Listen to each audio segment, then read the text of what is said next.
Hello बच्चों, कैसे हैं आप सभी। मुझे उम्मीद है कि आप बड़े अच्छे होंगे, बेहतरीन ढंग से पढ़ रहे होंगे। आप सभी का स्वागत है ज्योग्राफी पाठशाला में। मुझे उम्मीद है कि आपकी जो पढ़ाई है बेटा वो अच्छी चल रही होगी, क्योंकि अब इस बार आप बोर्ड एग्जाम में हैं तो आपने अपनी तैयारी, जो भी ये जो गैप है इसको हम शांति काल कहते हैं। ये एक ऐसा समय है बेटा जो छुट्टियों का समय होता है। इस वक्त कुछ बच्चे आराम कर रहे होते हैं, लेकिन ये एक ऐसा समय है जो शांति काल का समय कहते हैं। अगर आप अभी पढ़ाई अच्छी करेंगे तो आप लाखों बच्चों से आगे निकल जाएंगे।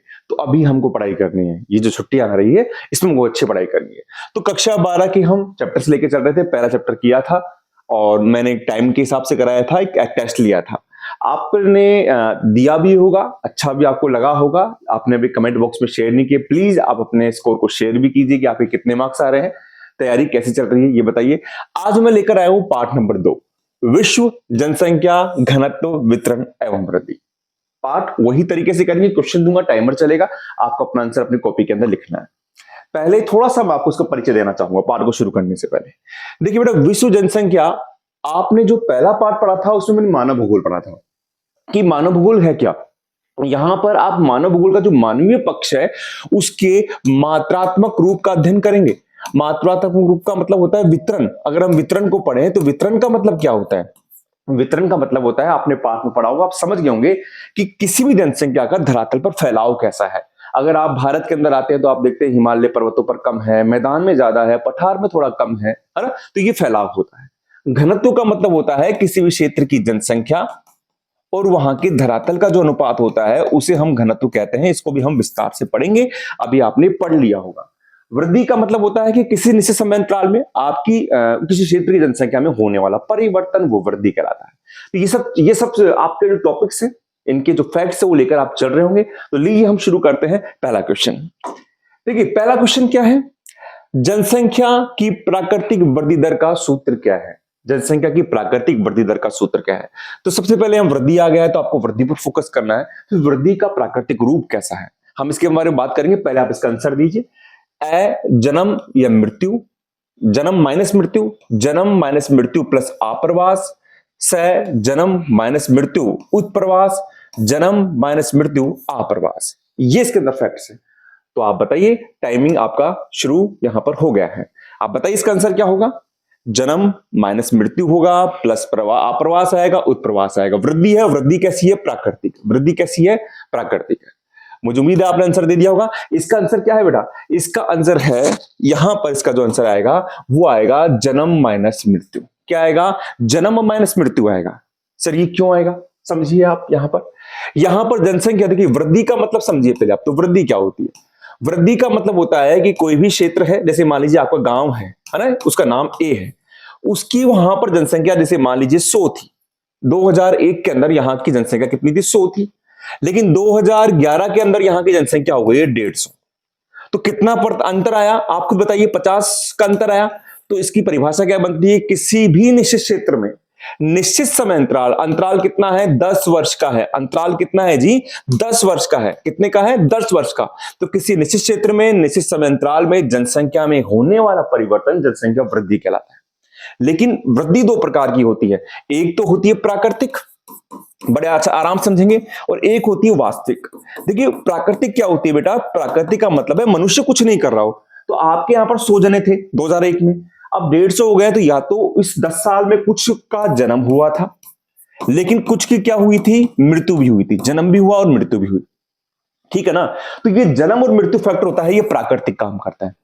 लेकिन वास्तव में ऐसा नहीं हुआ। वास्तव में वहां पर जन्म भी हुआ था, मृत्यु भी हुई थी, लेकिन कुछ लोग आए भी थे जिसको आप्रवास कहते हैं, हम पढ़ेंगे, और कुछ लोग गए भी थे जिसको हम उत्प्रवास कहेंगे, ठीक है ना। उत्प्रवास से नहीं गए, नहीं माइनस कर लिया। तो इसलिए वास्तविक अगर आपसे वृद्धि कहता तो जन्म माइनस मृत्यु आप्रवास उत्प्रवास आता। लेकिन प्राकृतिक में जन्म और मृत्यु आएगा। और आपसे यह भी पूछ सकता है कि जनसंख्या वृद्धि कितने फैक्टर पर निर्भर करती है? तो जन्म पर भी करती है, मृत्यु पर भी करती है, और प्रवास पर भी करती है। ये आपका पहला क्वेश्चन हो गया। बड़ा ही अच्छा क्वेश्चन है, खूब अच्छे ढंग से एग्जाम में आता है। सेकंड क्वेश्चन देखिए आप। सेकंड क्वेश्चन, जनसंख्या संक्रमण सिद्धांत की प्रथम अवस्था में रहती है। अब ये दिमाग में आना चाहिए, पहली बात तो आपके आना चाहिए सर जनसंख्या संक्रमण सिद्धांत क्या है। आपके दिमाग में आएगा हाँ सर वो है जो जो थॉमसन ने दिया था, नोटस ने दिया था, जिसमें जन्म दर और मृत्यु दर के बारे में बताया गया। अब प्रथम अवस्था में क्या थी? प्रथम अवस्था में जन्म दर क्या थी, इसके बारे में बात करेंगे, और मृत्यु दर की क्या थी, इसके बारे में बात करेंगे। पहले आप इसका आंसर दीजिए। अ है उच्च जन्म दर, निम्न मृत्यु दर, निम्न जन्म दर या निम्न मृत्यु दर, निम्न जन्म दर, उच्च मृत्यु दर, उच्च जन्म दर या उच्च मृत्यु दर। ये आपका समय टिक टिक शुरू होता है, आप इसका आंसर दीजिए। क्या इसका उत्तर होगा? उच्च जन्म दर निम्न मृत्यु दर होगा, निम्न या निम्न मृत्यु दर होगा, क्या आंसर होगा? आपने इसका आंसर देख लिया होगा, कर लिया होगा। इसका आंसर जो आएगा बेटा, वो आएगा यहां पर उच्च जन्म दर और उच्च मृत्यु दर। ठीक है जी, उच्च जन्म दर और उच्च मृत्यु दर आएगा। अब आप बोलेंगे सर पहले आप बताइए संक्रमण सिद्धांत क्या होता है। तो लीजिए हम इसके बारे में बात करते हैं। जनसंख्या संक्रमण सिद्धांत बड़ा ही अच्छा और इंटरेस्टिंग टॉपिक है बेटा, जनसंख्या संक्रमण सिद्धांत। देखो मैं आपको वीडियो में भी आपने देखा होगा, मैं ये कोशिश करता हूं कि आप रटे नहीं। देखिए संक्रमण का मतलब क्या होता है कि किसी भी समय के सापेक्ष वहां की जनसंख्या में क्या परिवर्तन आ रहा है। अब जनसंख्या परिवर्तन क्या आ सकता है? जनसंख्या अगर मान लीजिए वहां शिक्षित थी, अशिक्षित थी तो शिक्षित हो सकती है, ग्रामीण थी तो नगरीय हो सकती है, तकनीक नहीं थी तो तकनीक आ सकती है, यही तो परिवर्तन होगा। तो जनसंख्या संक्रमण सिद्धांत सबसे पहले 1929 में थॉमसन ने दिया था। किसने दिया था? थॉमसन ने दिया था। 1945 में नोटस्टीन ने इसमें वैज्ञानिक परिवर्तन किया। जो मैं कह रहा हूं वो भी सुनिएगा, कम लिखूंगा, जिसके कारण इसको जनसंख्या संक्रमण सिद्धांत का जनक कहते हैं। किसको? नोटस्टीन को कहते हैं। इन्होंने क्या किया? इन्होंने ऑस्ट्रेलिया, ठीक है जी, यूरोप और अमेरिका, यहां के क्षेत्रों की जन्म दर और मृत्यु दर का अध्ययन किया और यह सिद्धांत देते हो जन्म दर और मृत्यु दर का। भारत के रेफरेंस में नहीं था, ऑस्ट्रेलिया, यूरोप और अमेरिका। इन्होंने क्या बताया सिद्धांत में? इन्होंने ये बताया कि इस सिद्धांत के द्वारा हम क्या कर सकते हैं, भविष्य की जनसंख्या का पूर्वानुमान कर सकते हैं। भविष्य की जनसंख्या का पूर्वानुमान लगा सकते हैं। ये बड़ा ही अच्छा क्वेश्चन आता है और यहीं से ही इस बार कॉलेज प्रोफेसर का जो एग्जाम हुआ था ना बेटा, वहां पर से क्वेश्चन आया हुआ है। क्या है बताऊंगा आपको मैं। भविष्य की जनसंख्या का पूर्वानुमान लगा सकते हैं और सरकारें अपनी योजनाओं को बनाती है। उनको पता लगता है कि कितने बुजुर्ग हैं, कितने बूढ़े हैं, कितने युवा हैं, उनके हिसाब से अपनी योजना शिक्षा स्वास्थ्य पर खर्च करती है। ठीक है, यहां पर थॉमसन महोदय ने यहां पर इन्होंने 3 स्थिति बताई है। यहां पर नोटस्टी ने 3 स्थिति बताई, लेकिन ब्लैंकर ने जनसंख्या संक्रमण सिद्धांत की कितनी बताते हैं? वो 5 अवस्था बताते हैं। कितनी अवस्था बताते हैं? 5 अवस्था बताते हैं। जबकि नोटस्टीन और थॉमसन कितने बताते हैं? 3 अवस्था बताते हैं, जबकि ब्लैंकर 5 बताते हैं। यही परीक्षा में प्रश्न आया था कि जनसंख्या संक्रमण सिद्धांत की 5 अवस्थाएं किसने बताई? ब्लैंकर महोदय ने बताई। किसने बताई? ब्लैंकर महोदय। ये अभी परीक्षा में प्रश्न आया है। क्या है सिद्धांत? सिद्धांत में ये महाशय क्या कहते हैं कि यदि कोई क्षेत्र है ना, और मैंने कहा संक्रमण यानी समय के साथ में, अब वहां पर किसी क्षेत्र, किसी समाज में कोई जनसंख्या अगर ग्रामीण हो और वो क्या हो जाए, ग्रामीण से शिक्षित हो जाए, सॉरी ग्रामीण से शहरी हो जाए, अशिक्षित से शिक्षित हो जाए। पहला रूप क्या होगा? पहले समाज ग्रामीण ही था, पहला समाज अशिक्षित ही था। पहला समाज में क्या था कि आपके पास में ग्रामीण हो गया, किसान था, किसान से क्या हो जाए, वो औद्योगिक हो जाए, औद्योगिक हो जाए। ठीक है ना। वहां की जो जन्म दर है और जो मृत्यु दर है वो शुरुआत में क्या होगी? हमेशा उच्च होगी। वो क्या हो जाए? निम्न हो जाए। तो ये जो परिवर्तन होता है उसे जनसंख्या संक्रमण सिद्धांत कहते हैं। तो ये जनसंख्या संक्रमण सिद्धांत है बेटा। और एक चित्र डायग्राम भी है, आप बड़े ध्यान से देख लीजिए, इसको आप स्क्रीनशॉट ले भी सकते हैं आराम से। ऐशोदी जन्म दर है, प्रथम अवस्था है जिसमें जन्म दर मृत्यु दर उच्च है। ये जन्म दर का चार्ट है, मृत्यु दर का चार्ट है। धीरे धीरे इसमें समय कम होता जा रहा है, जन्म दर आपकी कम होती जा रही है, मृत्यु दर भी कम होती जा रही है, और तीसरी अवस्था में आकर मिल गई है आपके पास में। दूसरी अवस्था के अंतिम चरण में हमारे भारत, चीन और ब्राजील है ना। अंतिम अवस्था में यूरोपीय देश है। ये एक चार्ट है, आप इसके माध्यम से समझ सकते हैं। बड़े ही अच्छे ढंग से मैंने आपके उसमें समझा रखा है। ठीक है, तो लीजिए नेक्स्ट क्वेश्चन लेते हैं। नेक्स्ट क्वेश्चन क्या है, इसको 0 कर लेते हैं हम। नेक्स्ट क्वेश्चन है, निम्न में से किस महाद्वीप में जनसंख्या वृद्धि सर्वाधिक है? एक एक पॉइंट पर बेटा आपको डिटेल से ध्यान रखना है। वहां पर जनसंख्या संक्रमण सिद्धांत था, तो आपको पता लगना चाहिए समय के साथ में क्या परिवर्तन हुआ है ना। समय के साथ में आप 12वीं में आ गए हैं, तो बेटा आप में क्या परिवर्तन हुआ है ना, आपकी सोच में क्या परिवर्तन हुआ है, तो ये सब चीजें यहां पर आएगी। तो जनसंख्या वृद्धि सर्वाधिक है, तो वृद्धि अफ्रीका में है, एशिया में है, दक्षिण अमेरिका में, यूरोप में है। आपका समय शुरू होता है अब आप बताइए कहां पर है? अफ्रीका, एशिया, दक्षिण अमेरिका। बिल्कुल आसान क्वेश्चन है। जनसंख्या वृद्धि, अब जनसंख्या वृद्धि क्या होती है बता चुका हूं किसी निश्चित समय अंतराल में। जनसंख्या में होने वाला परिवर्तन जनसंख्या वृद्धि कहलाता है। समय आपका अब हुआ। इसका आंसर आ जाएगा आपका अफ्रीका। इसका आंसर आएगा अफ्रीका। जनसंख्या वृद्धि आए तो अफ्रीका है, ठीक है ना। आगे हम पढ़ते हैं, निम्न में से कौन सा विश्व का सघन बसा प्रदेश नहीं है। यहां पर ध्यान देना नहीं है, बड़ा ही अच्छा क्वेश्चन है। ऑप्शन आपके पास में दे रखे हैं, पूर्वी एशिया, दक्षिणी एशिया, पश्चिमी यूरोप, उत्तरी यूरोप। ये आपके पास में समय, आप बताइए, सोचकर बताइए कहां पर जनसंख्या कम है, सघन बसा हुआ नहीं है। बताइए आप, पूर्वी एशिया, दक्षिणी एशिया, पश्चिमी यूरोप। अब आप सोचेंगे कि सर हमको थोड़ा दिक्कत हो रही है, तो लीजिए हम इसको यहां पर आपको नक्शे के हिसाब से बता देता हूं मैं, फिर आप सोचिए, यहां पर सोचिए आप। देखिए, पूर्वी एशिया की बात करें तो पूर्वी एशिया का मतलब हो गया आपका चाइना वाला हिस्सा। दक्षिणी एशिया के मतलब बात हो गई पाकिस्तान, भारत की बात हो गई, ठीक है। ये दो ऑप्शन आ गए, पूर्वी एशिया, है ना। फिर एक उत्तरी पश्चिमी यूरोप, यानी इसमें नॉर्वे, आपके आपके क्या आ गया, आपका पुर्तगाल, स्पेन, फ्रांस, ये आ गया। और उत्तरी यूरोप में आपके नॉर्वे, स्वीडन, फिनलैंड, आइसलैंड, ये वाला एरिया आ गया। तो मुझे बताइए जनसंख्या कम कहां मिलेगी। सर बिल्कुल कम यहां मिलेगी सर, उत्तरी यूरोप में मिलेगी, क्योंकि यहां चाइना तो नंबर 1 पे है, भारत भी दूसरे नंबर पर है, और आपके उत्तरी पश्चिमी यूरोप में भी देश के अंदर जनसंख्या घनत्व बहुत ज्यादा पाया जा रहा है। तो सघन बसा कौन सा नहीं है, आपका उत्तरी यूरोप नहीं है।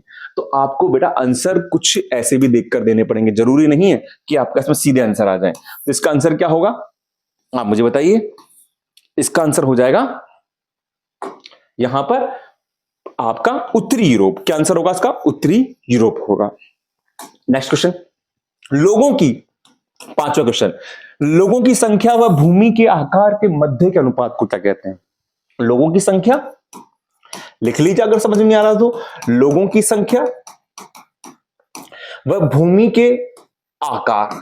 अब यहां पर इन्होंने आकार दे दिया, इसी को हम लिख सकते हैं कि जनसंख्या, जनसंख्या व धरातल के अनुपात को हम क्या कहते हैं, आप बताइए। जनसंख्या घनत्व कहते हैं, जनसंख्या वितरण कहते हैं, जनसंख्या संक्रमण कहते हैं, जनसंख्या आप प्रवास कहते हैं। प्रवास के बारे में हम पढ़ेंगे, आप इसे बताइए क्या होगा कि जनसंख्या, किसी क्षेत्र की जनसंख्या व धरातल के अनुपात को हम क्या कहते हैं, बताइए। इसका आंसर क्या होगा, बिल्कुल टिक टिक समय खत्म हो गया है। इसका आंसर हो जाएगा जनसंख्या घनत्व। बिल्कुल आसान है, जनसंख्या घनत्व।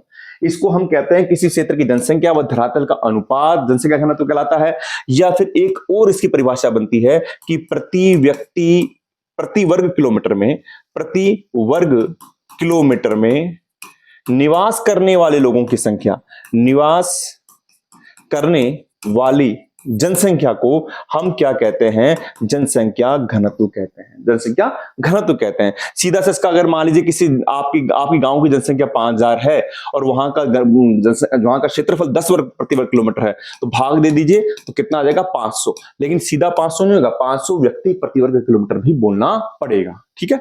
नेक्स्ट क्वेश्चन, विश्व में दूसरा सबसे अधिक जनसंख्या वाला देश कौन सा है आपका, विश्व में दूसरा सबसे अधिक जनसंख्या वाला देश कौन सा है। ऑप्शन स्टार्ट कीजिए, चीन, भारत, ब्राजील, जापान। आप बता सकते हैं, दूसरा पूछा है, पहला नहीं पूछा है बेटा, दूसरा पूछा है ना। और इसका उत्तर क्या होगा बताइए, चीन होगा क्या, या क्या होगा, भारत होगा सर, भारत होगा, है ना। तो पहले पे चीन है, मैं इसको नक्शे में लेकर बताता हूं आपको समझ में आएगा बहुत अच्छी तरह से। देखिए आप, अगर हम बात करें यहां पर तो देखिए, पहले पर आपका चीन है, दूसरे पे भारत है, फिर आप चलेंगे इधर, तीसरे पे अमेरिका है, फिर आप इधर आएंगे, चौथे पे आपका इंडोनेशिया है, फिर पांचवें पे आपका ब्राजील है, छठवें पे पाकिस्तान है, सातवें पे आपके आएगा नाइजीरिया आ जाएगा, सातवें पे कौन सा आ जाएगा आपका, नाइजीरिया आ जाएगा, नाइजीरिया, है ना। आठवें पे कौन सा आ जाएगा आपका, बांग्लादेश आ जाएगा, बांग्लादेश।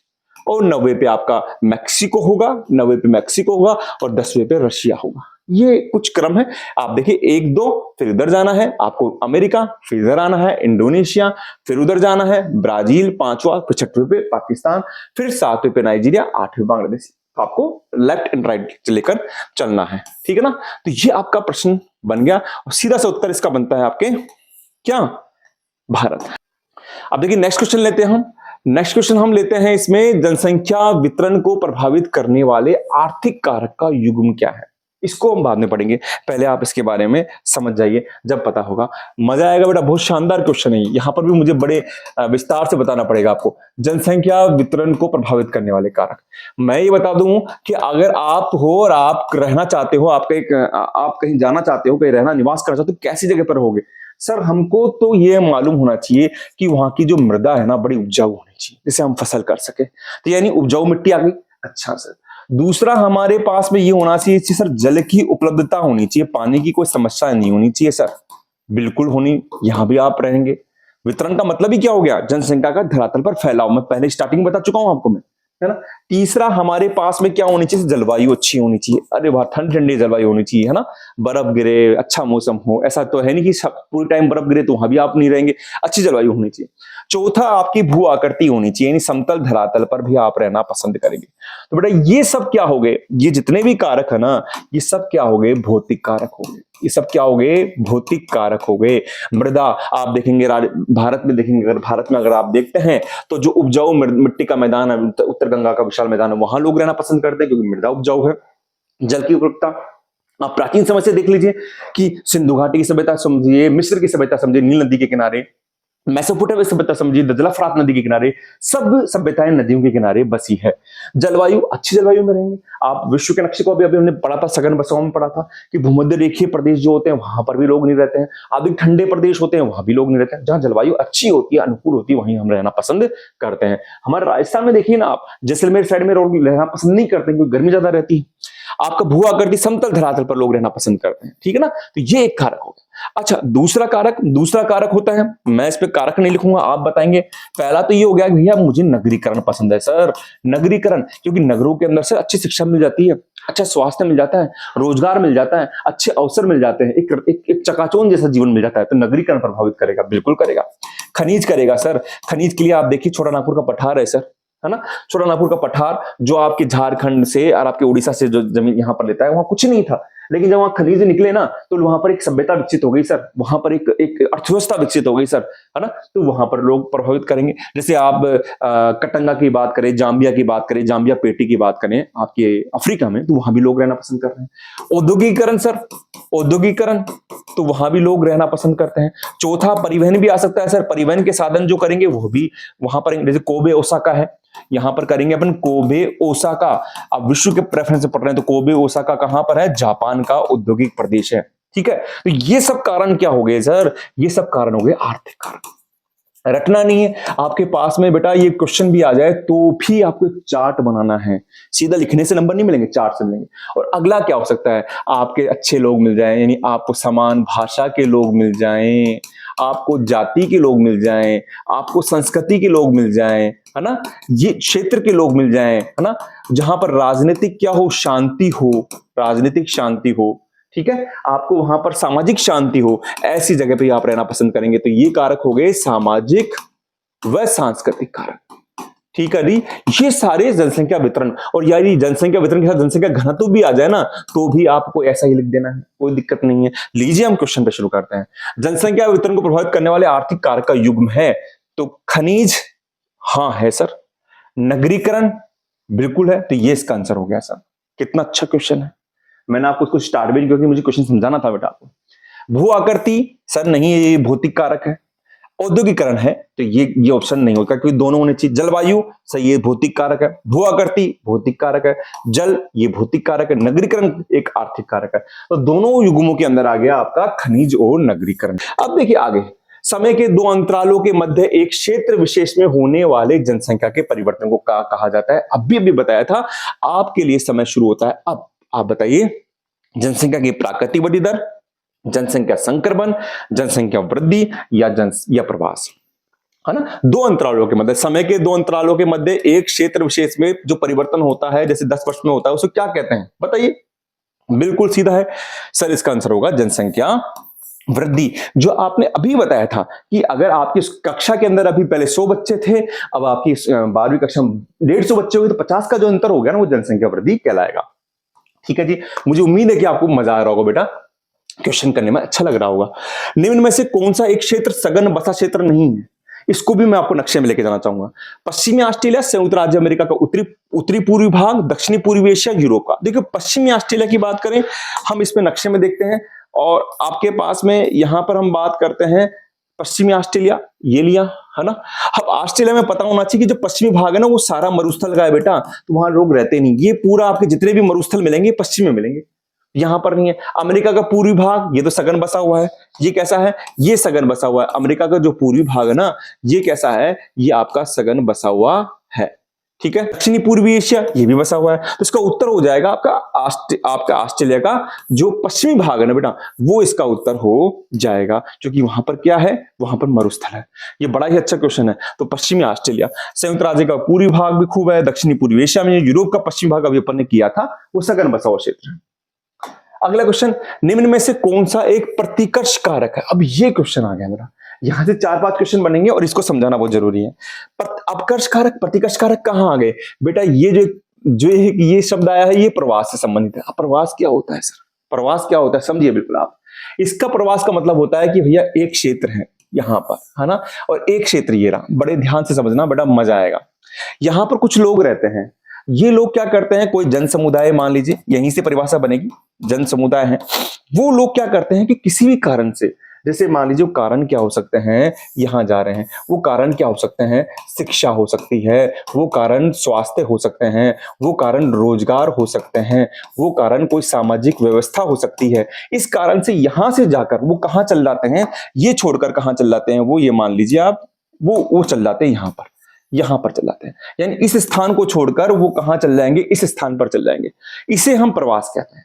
प्रवास का मतलब होता है कि जब कोई जन समुदाय अपने जिस स्थान को छोड़ते हैं, वो होता है जिस स्थान पर रहते हैं उसे कहते हैं मूल स्थान, और जहां जा रहे हैं ना उसे कहते हैं गंतव्य स्थान। जब कोई जन समुदाय शिक्षा, स्वास्थ्य, रोजगार, सामाजिक, या सीधा करते हैं सामाजिक कारण, आर्थिक कारण, राजनीतिक कारण के कारण अपने मूल स्थान को छोड़कर गंतव्य स्थान को जाता है, तो उसे प्रवास कहते हैं। अब जो आदमी जा रहा है ना, ये आदमी जा रहा है भैया, तो ये आदमी जा रहा है, तो यहां के लिए तो क्या कहलाएगा, छोड़कर जा रहा है, तो ये यहां के लिए क्या कहलाएगा, उत्प्रवासी कहलाएगा।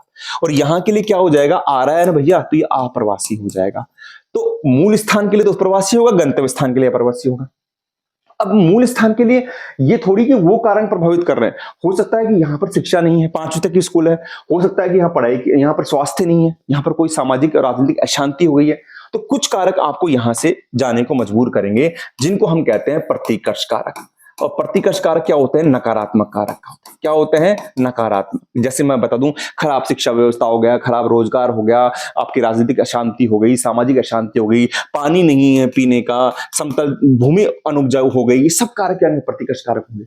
और जो कारक आपको यहां पर बुलाएंगे वो होंगे अपकर्ष कारक। और अपकर्ष कारक क्या होंगे, सब अच्छे अच्छे कारक होंगे, सकारात्मक कारक होंगे, जैसे रोजगार के साधन हो गए, शिक्षा सुविधा हो गई, सामाजिक सुविधा हो गई, है ना, ये सब कारक होंगे। अब बस आप समझ गए, प्रतिकर्ष कारक मूल स्थान की विशेषता है, अपकर्ष कारक गंतव्य स्थान की विशेषता है। कई क्वेश्चंस बन रहे हैं। अब हमारे पास में क्या है, निम्न में से कौन सा एक प्रतिकर्ष कारक नहीं है। अब प्रतिकर्ष का मतलब क्या होगा, नकारात्मक होगा। अब यहां पर नहीं है, यानी ऐसा कारक जो नकारात्मक नहीं है, सकारात्मक है, अच्छा कारक है। जलाभाव सर, ये तो नकारात्मक है। अब आप मुझे बताइए, मैं समय तो स्टार्ट कर दूं, आप ऑप्शन दीजिए, जलाभाव, बेरोजगारी, चिकित्सा, शैक्षिक सुविधा और महामारी। आप मुझे आंसर बताइए, इसके अंदर क्या होगा। मैंने आपको समझा तो दिया है कि प्रतिकर्ष कारक नहीं है, नहीं पर करना है नहीं, प्रतिकर्ष यानी वो अपकर्ष कारक है। कौन सा अपकर्ष कारक है, और आपको साफ पता पड़ रहा होगा, जलाभाव एक प्रतिकर्ष कारक है, बेरोजगारी एक प्रतिकर्ष कारक है, महामारी एक प्रतिकर्ष कारक है, चिकित्सा और शैक्षणिक सुविधा एक अपकर्ष कारक है, जो आपको दूसरे स्थान पर जाने के लिए प्रेरित करती है। नेक्स्ट क्वेश्चन लीजिए। नेक्स्ट क्वेश्चन, प्रवास का एक अपकर्ष कारक है। अब अपकर्ष का मतलब अच्छा कारक ही होगा। ऑप्शन दे रहा हूं, राजनीतिक हलचल, हलचल का मतलब होता है नकारात्मक रूप में, प्राकृतिक आपदाएं, महामारी, काम के बेहतर अवसर। मुझे आंसर दीजिए कि इसके अंदर अपकर्ष कारक कौन सा है, अपकर्ष यानी अच्छा कारक, सकारात्मक कारक कौन सा है। राजनीतिक हलचल है, प्राकृतिक आपदाएं, महामारी, काम के बेहतर अवसर हैं। बिल्कुल साफ पता पड़ रहा है कि सर काम के बेहतर अवसर हैं जो हमको बुला रहे हैं। बाकी ये सब क्या है, प्रतिकर्ष कारक, ये सब क्या है, प्रतिकर्ष कारक है। ठीक है जी, मुझे उम्मीद है कि बेटा आपको अच्छा भी लग रहा होगा, मजा भी आ रहा होगा ना। ये मैंने मेहनत की है, इस बार पीपीटी बनाई है जिससे आपको थोड़ा ध्यान से दिखे, और भी वो कुछ करने की कोशिश करूंगा। बस आप अपना विश्वास और साथ बनाए, मुझ पर बनाए रखें बेटा। एशिया में बहुत अधिक स्थानों पर कम लोग और कम स्थानों पर बहुत अधिक लोग रहते हैं, टिप्पणी किसकी है, बिल्कुल साफ परीक्षा में लिखी हुई है। और आपने जब आपने पढ़ी होगी तब लिखी हुई कि जॉर्ज बी क्रेसी साहब की एक परिभाषा तो, और एक परिभाषा है आपके रोल्फे वॉल्डे इमर्सन की है। दो परिभाषा हैं। आपने कौन सी परिभाषा देखते हैं अपन इसके अंदर, आप मुझे बताइए किसकी है। Ralph Waldo Emerson, George B Cressey, Thomas Malthus, और इनमें से कोई नहीं। थॉमस मोल्थस का भी नाम आया, तो आप मुझे बताइए क्या होगा इसका आंसर।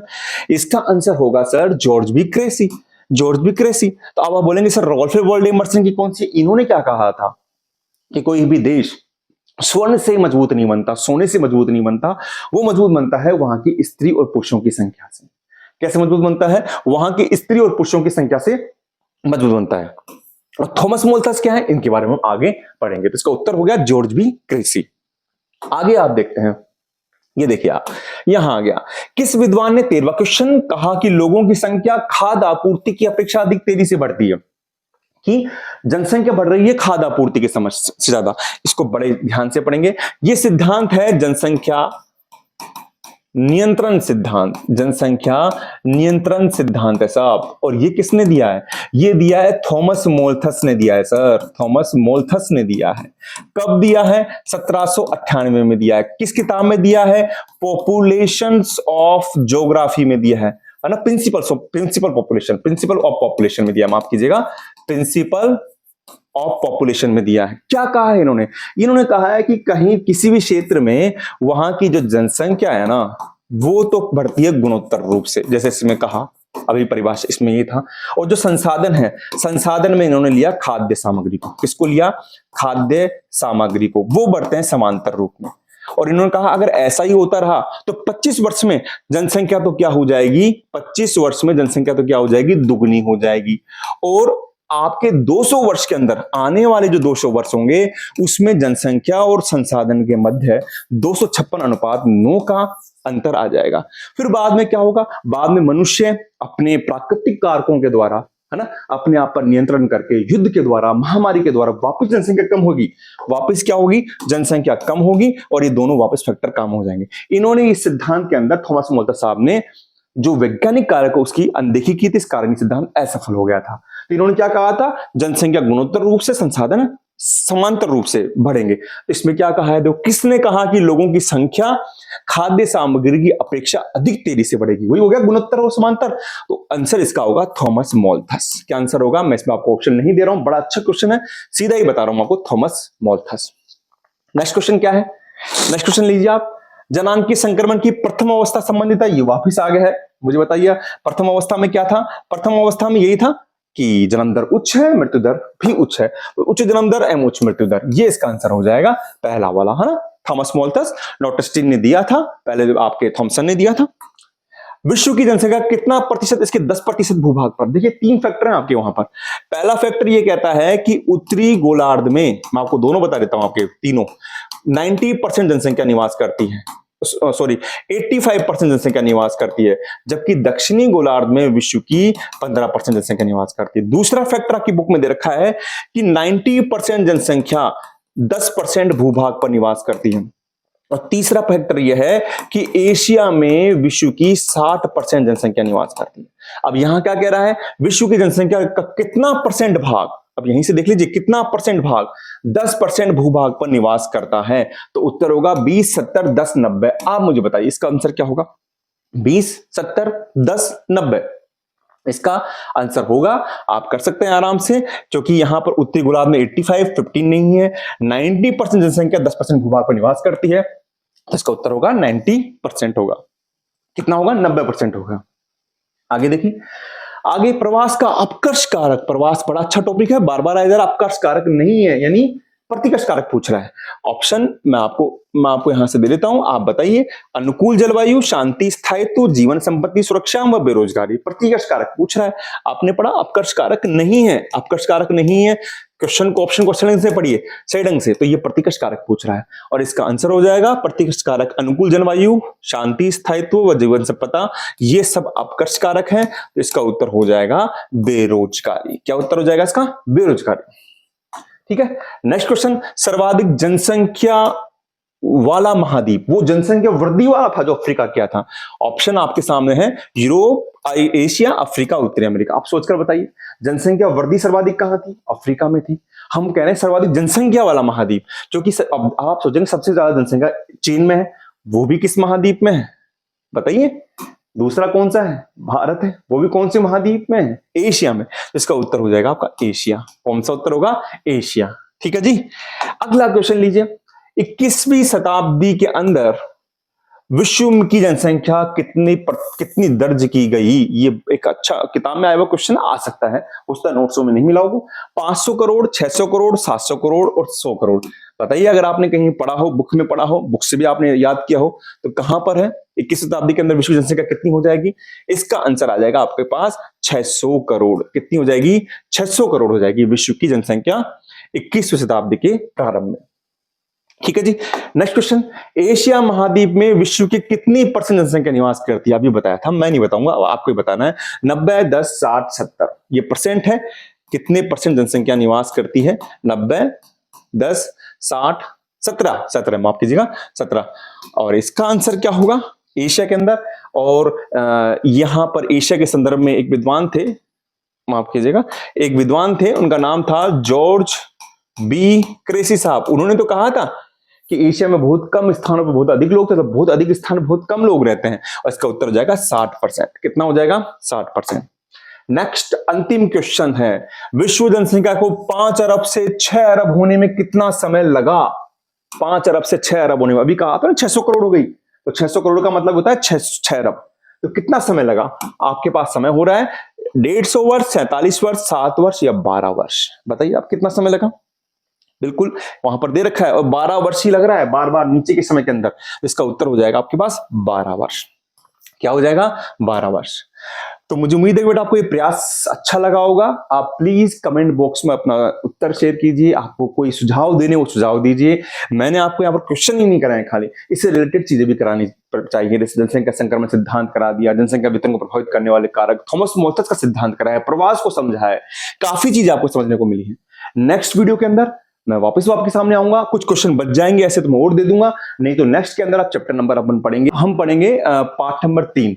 और पार्ट नंबर 3 क्लियर कर देना चाहूंगा, यहां पर है मानव विकास। हम मानव विकास को पढ़ेंगे। आपको मानव विकास का बड़ा वीडियो देखना है जो शॉर्ट वीडियो है, और साथ में आपको वन लाइनर प्रश्न भी देखने हैं, और फिर इसके बाद हम क्वेश्चन सोल्व करेंगे। जनसंख्या संगठन नहीं है, कई बच्चों के कमेंट्स आए थे सर जनसंख्या संगठन वो हट चुका है पार्ट से, हम पढ़ेंगे मानव विकास को। बस आप यूं ही पढ़ते रहिए और यही इतना ही विश्वास मुझ पर रखिए। मैं मिलता हूं आपके साथ नेक्स्ट क्लास में, और बीच में हो सकता है कि मैं और भी नई चीजें आपके लिए लेकर आऊं। आप बस यूं ही पढ़ते रहिए, आगे बढ़ते रहिए। थैंक यू बेटा।